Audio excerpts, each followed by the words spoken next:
Some things just go together, like popcorn and movies, mornings and coffee, New York and the Statue of Liberty. I bet you can't imagine Paris without its Eiffel Tower, or India without its pearly white Taj Mahal.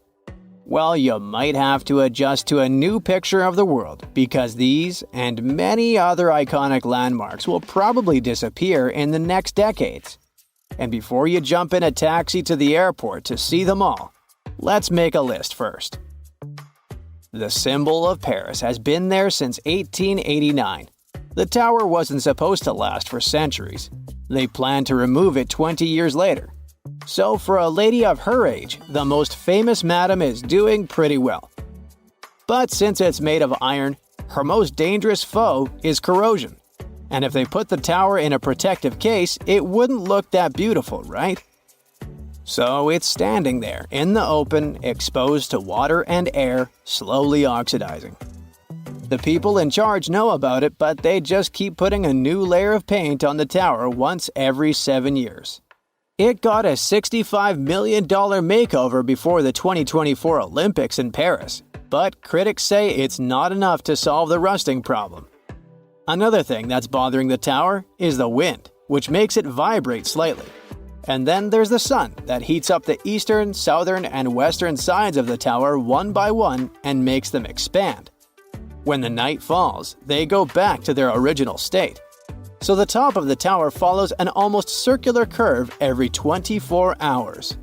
Because of these movements, the metal in the structure weakens, and it can become a problem in the long run. It's like folding an iron wire again and again. It will break at some point.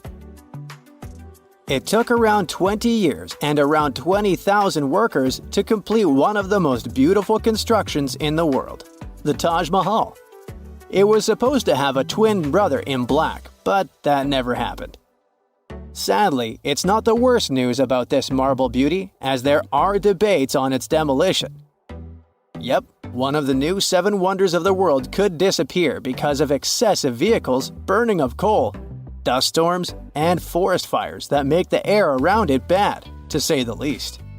It has made the once gleaming white marble gradually lose its vibrance and change its color to various shades of yellow, brownish black, and green. There is one more problem. Thousands of tiny insects that appreciate the beauty of the Taj Mahal so much they chose to make it their residence. They come straight from the Yamuna River. That's not the cleanest in the world. And products of their active life in the form of excrement corrode and stain the marble. The second problem is that India's Supreme Court has threatened to shut it down unless the people in charge offer some steps to preserve the World Heritage Site. I hope they find some solution, or else, where will the 8 million tourists who come here every year spend their vacation? If you've ever been to Egypt, you must have at least one photo of yourself pretending to be holding the legendary Sphinx, right? Or am I the only one? Anyway, the Sphinx in Giza has already lost his nose, and we still don't know how or why it happened. And with centuries of erosion of limestone going under its belt, the famous giant could disappear altogether in our lifetimes. There's some serious natural rainwater runoff going on into the west part of the Sphinx because of its surroundings. Rains are rare in Egypt, but they do happen once in a while. And water isn't the only problem for Sphinx. Since it's sitting proudly in the desert, the high winds are also a big deal.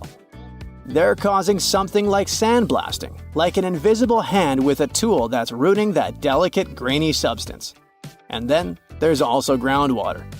It wicks up into porous rocks from the salt in the soil. Moisture isn't doing such massive constructions any good.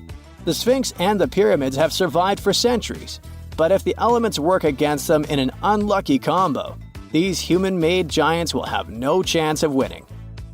The Statue of Liberty has already had a major makeover since it was first unveiled in 1886. It used to be a shiny brown color, just like a penny. 20 years later, it changed its color to green. Lady Liberty is covered with hundreds of thin copper sheets. When copper reacts with air, it naturally forms a protective layer called vitagrease. This layer protects what's under it from corrosion, and that's why statues and other things made of copper, brass, and bronze can't last so long. When the statue first turned green, people in authority decided to paint it all over. But the public didn't love the idea. Experts confirmed they shouldn't repaint it because removing the protective layer would mean destroying the statue. Lady Liberty still gets a decent amount of rain, so the chemical reactions continue. The not-so-clean air around it only speeds up those reactions. New York City does what it can to protect its symbol. Let's see if it's gonna be enough to save it.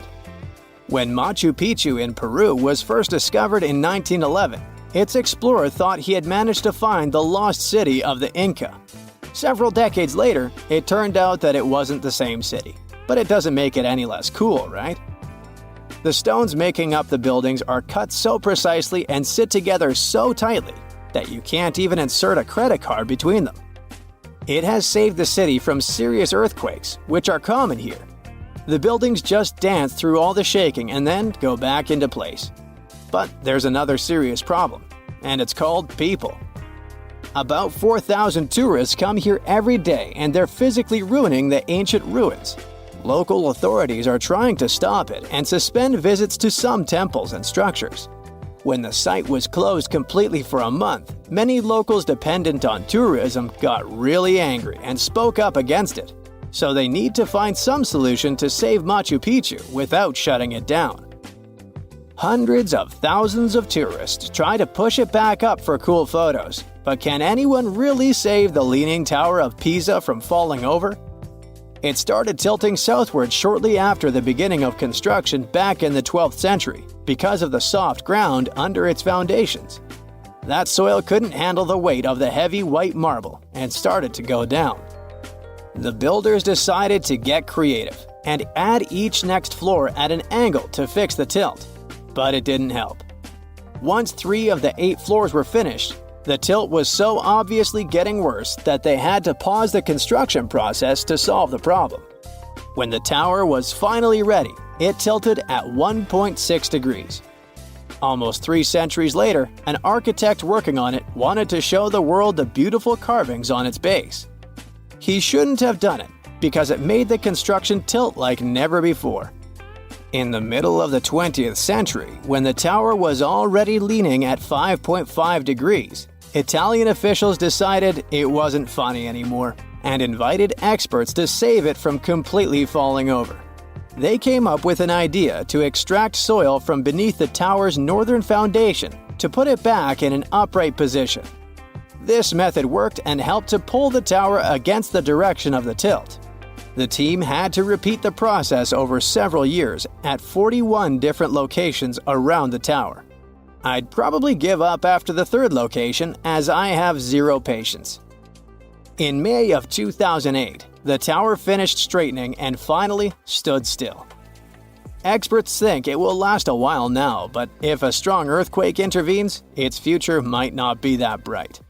That's it for today. So hey, if you pacified your curiosity, then give the video a like and share it with your friends. Or if you want more, just click on these videos and stay on the bright side.